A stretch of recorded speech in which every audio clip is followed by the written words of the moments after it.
किल्ले रायगडाच्या पायथ्याशी काही अंतरावर वाकुक्षी नावाच्या छोट्याशा गावात धनगराच्या कुटुंबात आपला पती आणि छोट्याशा बाळासोबत हिरा राहायची.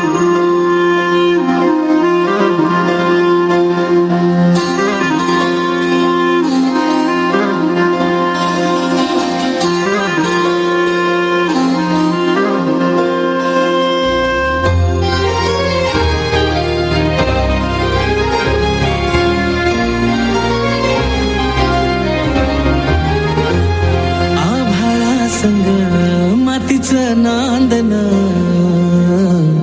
जीव झाला चकवा चांदन. आभाळा संग मातीचं नांदन जीव झाला चकवा चांदन. दिवसाच दिस त्यात तारया नभामध्ये, दिवसाच दिस त्यात तारया नभामध्ये.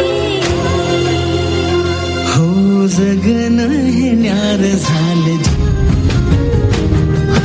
जगन हे न्यार झालं, जगन हे न्यार झालं, जगन न्यार झालं.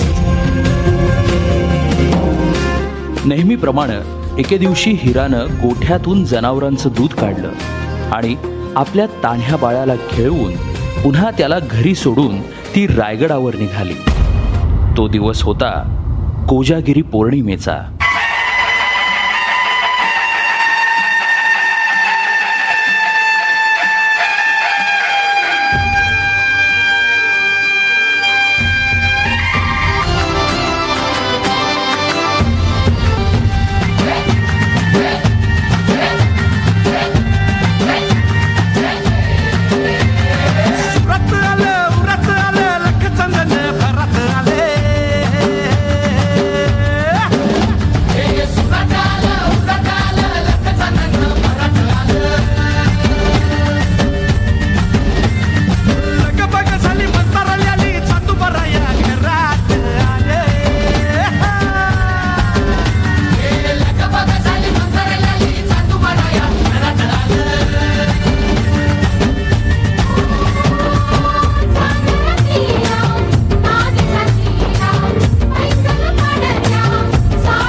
आणि बघता बघता संध्याकाळ झाली आणि गडाचे दरवाजे बंद झाले.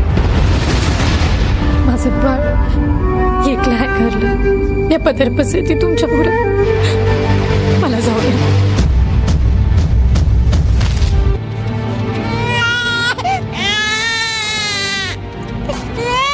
दमलेला जीव पुन्हा उमलून येई, कानी येते हाक जेव्हा आई आई आई. दमलेला जीव पुन्हा उमलून येई, कानी येते हाक जेव्हा आई आई आई आई आई आई आई आई आई. कुठून तरी रस्ता असेल ना, एवढा मोठा गड. तसा तो पश्चिमेचा कडा आहे. तिथं ना तटबंदी ना बुरुज, कडा असा भडकतो का तिथून फकस्त वारावर यंगतो आणि पाणी खाली नांगतो. पण माझं बाळ, अगं आई भवानी राहील पाठीशी उभी. आई भवानीला समधीकडे पोचता येत नाही म्हणून तर तिनं आई बनवली. पोटासाठी जरी रोज हिंडते पाऊल, कान घेते क्षण क्षण पिलांची चाहूल.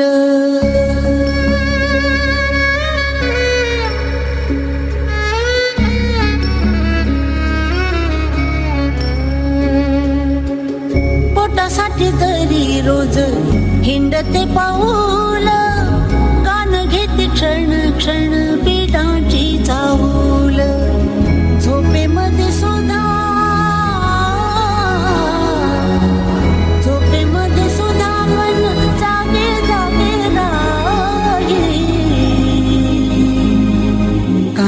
देते हाक जेव्हा आई आई आई आई आई आई आई आई आई आई. राज आज्ञेमुळं दरवाजा उघडणं शक्य नसल्यानं तिचं म्हणणं कुणीच ऐकेना. आता हिराच्या डोळ्यासमोर येत होतं ते म्हणजे तिचं घरी एकटं असलेलं तान्हं बाळ. त्याच्या आठवणीनं व्याकुळ झालेल्या हिरानं किल्ल्याच्या कडावरून खाली उतरण्याचा निर्णय घेतला.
आई आई आई